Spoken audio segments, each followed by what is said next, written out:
Hello, Assalamualaikum warahmatullahi wabarakatuh. My name is Ahmad Diniba Muhammad Hafiz. My team and I was assigned to do a presentation for Chapter 26, Internal and Governmental Financial Auditing and Operational Auditing. The slide will be presented by me, Ahmad Diniba Muhammad Hafiz, with my fellow presenters, Siti Faik Binti Tajuddin, Muhammad Farhan bin Jafri, Nabila Farah Ilhami binti Muhammad, and Muhammad Fadzil Humaidi bin Mustafa. For the table of contents, the slide contains three main bodies, which are internal financial auditing, governmental financial auditing, and operational auditing. So let's get to the first one, internal financial auditing. I have been assigned to explain the role of internal auditors in financial auditing. So before that, we have to know what is an internal auditor. Internal auditor is the company employee that is trained to provide independent and objective evaluations of financial and operational business activities, including corporate governance. An independent objective assurance and consulting activity designed to add more value and improve an organization's operations. It helps an organization to accomplish its objectives by bringing a systematic, disciplined approach to evaluate and improve the effectiveness of risk management, control, and governance processes. It is viewed as a necessary expense.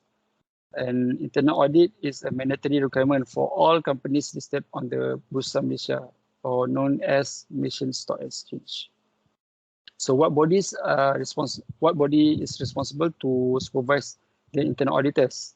So Institute of Internal Auditors Malaysia, or known as IIAM, was established in 1977 as a chapter of the Institute of Internal Auditors Incorporated USA, and elevated to the status of National Institute in 1988 when our membership exceeded the 500 mark. In July 1994, IIAM was incorporated as a company limited by guarantee, and since then they have grown progressively in size and stature. Today, they serve more than 3,000 members in Malaysia. So let's get to the next slide on relationship of internal and external auditors. Internal auditor will report internally to the audit committee or to the board of directors once they have documented their findings and will review the recommendations.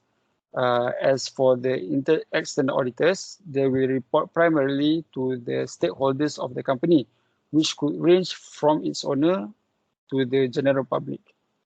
For the similarities, both have to give true and fair value in their reports. Internal and external auditors have the similar methodology in performing audits, including planning and performing tests of controls and substantive tests. They have to consider risk and materiality in deciding the extent of their tests and evaluating results. However, the decision about it may be different, as external users may have different needs than internal users. So the function of internal auditor is to provide an unbiased and objective view, as well as assessments as to whether risk may have hindered the company from achieving its objectives are being adequately evaluated, managed, and controlled. It further evaluates the effectiveness of the governance, risk management, and internal control framework, and facilitates enhancement where appropriate. So for the last one is the roles of internal auditors.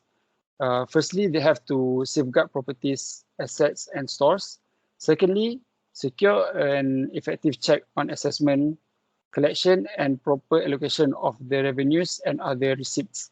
And the last one is to ensure that expenditures have been made only as authorized. That's all from me. Now for the next presenter. So my name is Ac20. I will continue the presentation on government.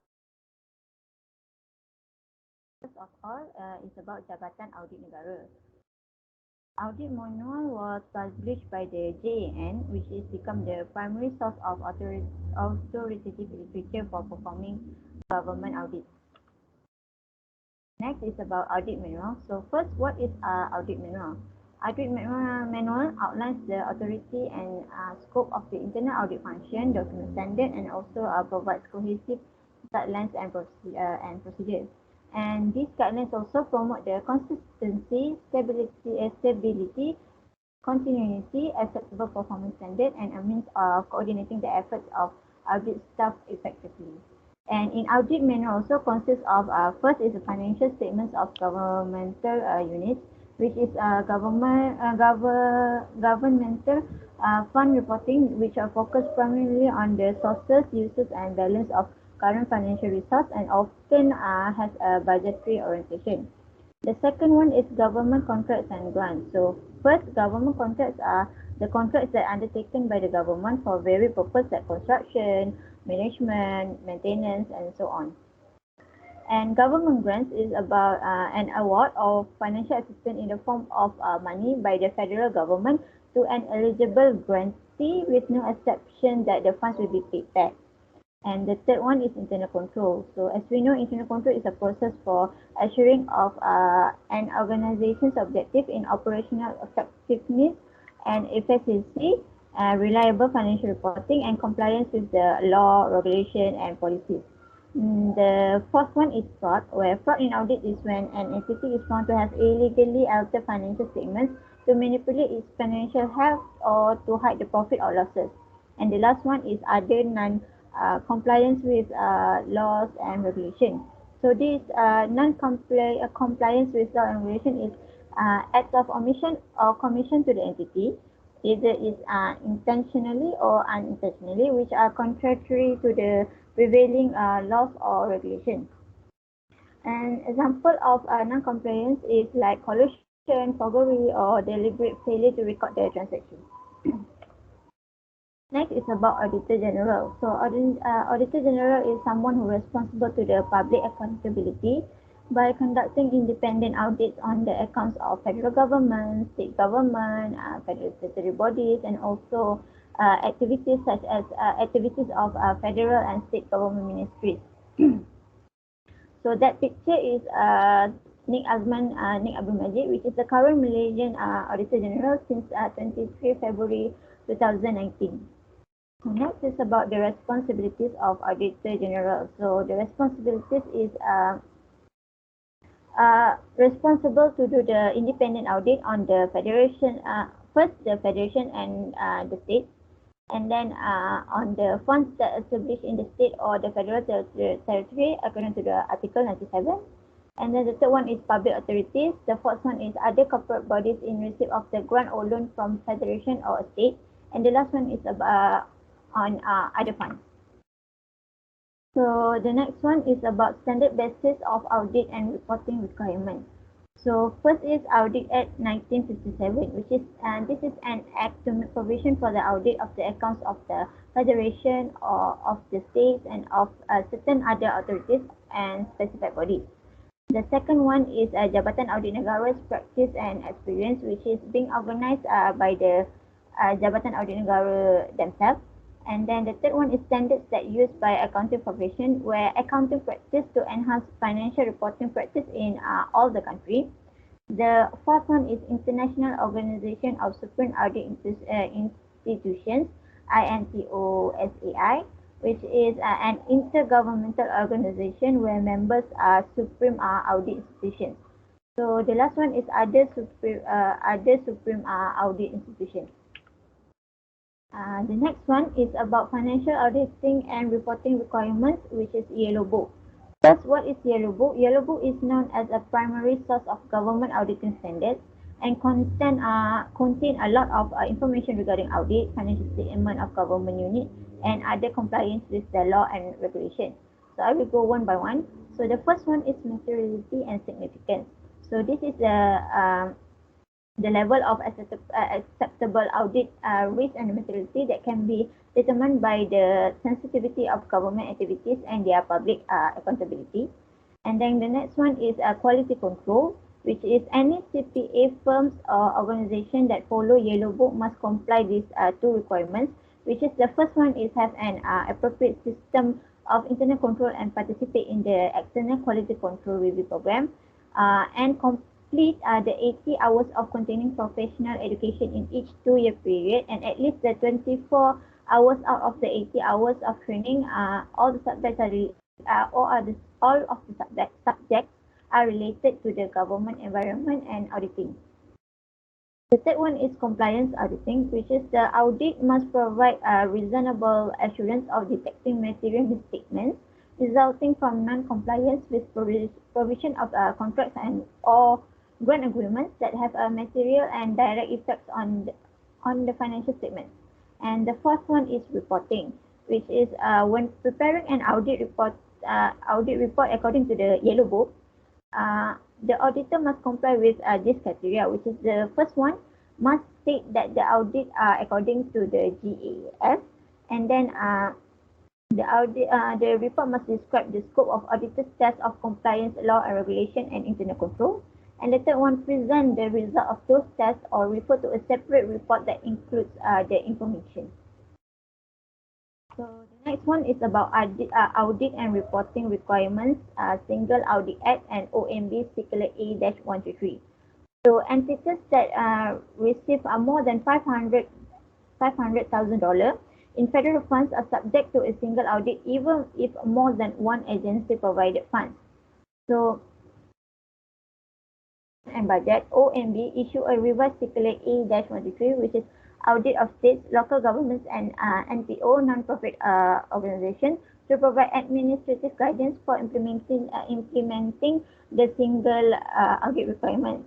Also, in this act, it will cover the audit requirements and reporting requirements. So first, about audit requirements, the audit should accordance with the standard of GAGAS, which is Generally Accepted Government Audit Standards. And the auditor also must obtain an understanding of internal control over federal programs sufficient to support a low assessed level of control risk for major programs. And the third one, the auditor should determine whether the client has complied with the law, regulation, and the provision of contracts or grant agreements that may have a direct and material effect on each of its major programs. Requirements, we have 5 reporting requirements, which is the first one is opinion on whether the financial statements are in accordance to the GAAP. Or the second one is opinion as to whether the schedule of federal awards is presented fairly in all material respect in relation to the financial statement as a whole. The third one is a report on internal control related to financial statements and major programs. The fourth one, a report on compliance with law, regulation, and the provision of contract and or grant agreements. And the last one is a schedule of findings and question costs. And next one is about guidance for auditors. So auditor who usually do this government auditing find this a bit difficult. In order to understand, they must familiar with this guidance, which is the first one is the audit guide, government auditing standards and Circular A-123 audit. And the second one is AU 801, compliance, adopting consideration in audit of government entities and recipients of governmental financial assistance. So that's all from me. The next point will be presented by the next presenter. Thank you. Assalamualaikum. Thank you, Siti Faika. By the way, my name is Muhammad Farhan bin Jafri. I will be continuing for next part, which is operational auditing. So what is operational auditing?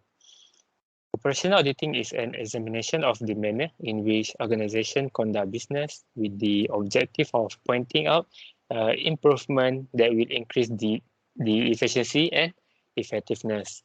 This type of audit is substantially different from a normal audit, where the objective is to examine the adequacy of control and to evaluate the fairness of presentation of the financial statement. Operational audits are usually conducted by internal audit staff, though specialists can be hired to conduct reviews in their areas of expertise. The primary users of the audit recommendations are the management team, and especially the managers of those areas that have been reviewed. Next, we need to know what are the difference between operational and financial auditing. So for the point of purpose of the audit. This is the important difference. Financial auditing emphasizes whether historical information was correctly recorded, while operational audit emphasizes effectiveness and efficiency. Financial auditing is oriented to the past, while operational auditing focusing on improving future performance. For example, operational audit may evaluate whether a type of new material is being purchased at the lowest cost to save money on future raw material purchases. Next, in the point for distribution of the reports, financial auditing reports are typically distributed to external users of financial statements such as stockholders and bankers, while operational audit reports are intended primarily for management. Operational audit reports vary greatly from audit to audit due to the restricted distribution of operational reports and the various nature of audits for efficiency and effectiveness.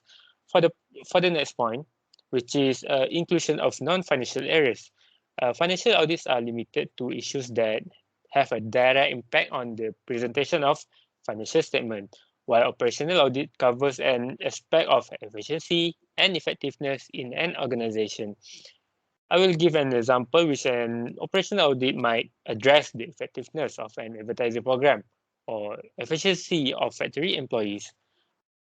Auditors must develop particular criteria for monitoring effectiveness and efficiency before an activity may be carried out.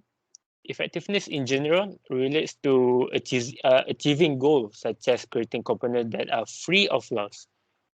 Efficiency relates to assessing the resource utilized to accomplish those goals, such as determining if the manufactured uh, at the lowest possible cost.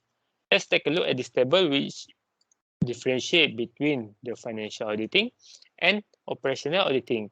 So for the first point, the purpose of an operational audit is to determine if the organization activities are being carried out effectively and efficiently, while the purpose of financial auditing is to gain an independent assessment on true and fair perspective on financial account. Next, operational audit carried out by internal auditors, while financial audit is carried out by external auditors. For the reports, operational audit report does not have a standard report, while a financial audit report does have a standard report. For operational audit, report do not need to be made public, while financial audit reports must be published publicly. Operational audit is performed by auditors who are employees of the company and hence under the management supervision, while financial audits are performed by external auditors who are not under management authority. The operational auditing emphasizes the efficiency and effectiveness of an organization. For financial auditing, it's emphasized whether the historical information was correctly recorded. Next, we need to know what are the difference between the effectiveness and efficiency.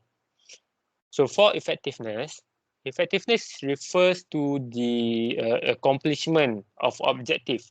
For example, an auditor might need to assess whether a governmental agency has met its assigned objective of achieving elevator for safety in a city. The auditor must create precise criteria for elevator safety in order to assess the agency's effectiveness. Is it, for example, the agency goal to examine all of the city's elevator at least once a year? Is the goal to ensure that no one dies as a result of an elevator malfunction or that no malfunction occurs? For efficiency, efficiency is defined as reducing costs without reducing effectiveness. There must be defined criteria for what is meant by doing things more efficiently before if operational auditing can be meaningful. Is it often easier? It is often easier to set efficiency than effectiveness criteria if efficiency is defined as reducing cost without reducing effectiveness. For example, if two different production processes manufacture a product of identical quality, The process with the lower cost considered more efficient. As we are focusing on effectiveness and efficiency, we also need to know the typical type of inefficiency. The table shown here are the several inefficiency, which the first one is acquisition of goods and service is too costly. For example, bids for purchases of material are not required. Next is raw material are not available for production when needed. Example for this point is where an entire line must be shut down because necessary materials were not ordered. Next, a duplication of effort by employees exists. Example for this is identical production records are kept by both the accounting and production department because they are unaware of each other activities. Next is work is done that serve no purpose. Vendors invoice and receiving reports are filled without being used. Last but not least, there are too many employees. Example for this is office work could be done but, with one less assistant. Instead, they hire many people. The last point for me is on this part, which is the relationship between operational auditing and internal control. So under this point, includes of three subpoints, which is reliability of financial reporting, efficiency and effectiveness of operation, and compliance with applicable laws and regulations. So for the efficiency and effectiveness of operation, operational auditing deals with efficiency and effectiveness of organization. For the reliability of financial reporting, it is responsible to ensure financial information is fairly presented and comply with approved accounting standards. Last but not least, compliance with applicable laws and regulation. Failure to comply with applicable laws and regulation can result large fine to the company. That's all from me. Thank you. Next will be continued by Nabila Farah Ilhami. Assalamualaikum and good evening. I am Nabila Ilhami binti Muhammad and I will continue the presentation with explaining the types of operational audit. So the three types of operational audit are functional audit, organizational audit and special assignment. So the first one is functional audit. It classifies the activities of a business. It can deal with one or more function in an organization. A functional audit can be categorized and subdivided in many groups. The advantage of functional audit are employees can develop expertise in long term and very time efficient. The second one is organizational audit. Organizational audits deals with an entire organization such as subsidiaries, department and branch. It emphasizes how functions integrate efficiently and effectively, ensuring functional audit runs smoothly. This includes the significance of an organizational strategy and strategies for coordinating operations. The last one is spatial assignment. It only arises if it is requested by the management for a wide range of audits. This includes determining, investigating, or recommending in order to improve the efficiency of the operational audit. Management sometimes requests in order to reduce the possibility of fraud. My next point is who perform our operational audit. So the first one is of course the internal auditor. It is a unique position to perform operational audit. Many internal audit departments do both operational and financial auditing. They are trained professional tasked with providing independent and objective evaluations of company financial and operational business activities. They ensure that the company is compliant with federal and state law and regulation. The final reports are presented to senior management and can include recommendations. The next one is government auditors. The federal and state auditors perform operational audit as a part of doing financial audits. Performance audit include economy and efficiency audit and program audits. The purpose of economy and efficiency audit are whether the entity is acquiring, protecting and using its resources economically and efficiently. Second one is to study the causes of efficiency and uneconomical practices. And the last one is whether the entity has complied with law and regulation concerning matter of economy and efficiency. As for the purpose of program audit are to extend whether the desired result or benefit established by the legislature or other body are being achieved. The effectiveness of organization, programs, activities or functions, and last but not least, whether the entity has complied with law and regulations applicable to the program. Internal auditors have an advantage in doing operational audits because they have access to an ongoing communication with audit committee of the board of directors. Now we move on to certified public accounting firm or CPA firm. The CPA firm study the historical financial statements and give recommendations that will benefit the audit clients. They need to know the background knowledge of the client's business because it provides useful information in order to give operational recommendation. Auditors who have experience with similar business background usually are more effective in giving relevant operational recommendation than others who don't. Clients may hire CPA firm to perform operational audit for one or more parts of their company. For example, the company may request the CPA firm to assess the efficiency and effectiveness of its database system. Management usually engage with CPA firm only if they don't have their own internal auditors or if their internal auditors lack expertise in a certain area. The next slide is on most important qualities of an operation auditor, that is independence and competence. So the auditor should ensure that the investigation and recommendation are made without bias. Independence are not usually a problem for CPA firm auditors because they are not associated with the audited company. For internal auditor, the independence are enhanced with sending the internal audit report to the board of directors. Similar to a government auditor, they need to send the report to the level above their operating department. It is important that operating personnel have the authority to accept or reject the recommendation. My next point is competence. Competence is vital to determine the cause of operational problem and to make appropriate recommendations. However, in auditing in wide-ranging operations, it can be a problem.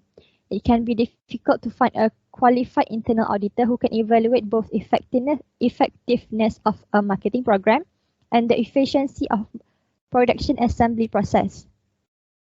So my last slide would be on the criteria for evaluating efficiency and effectiveness.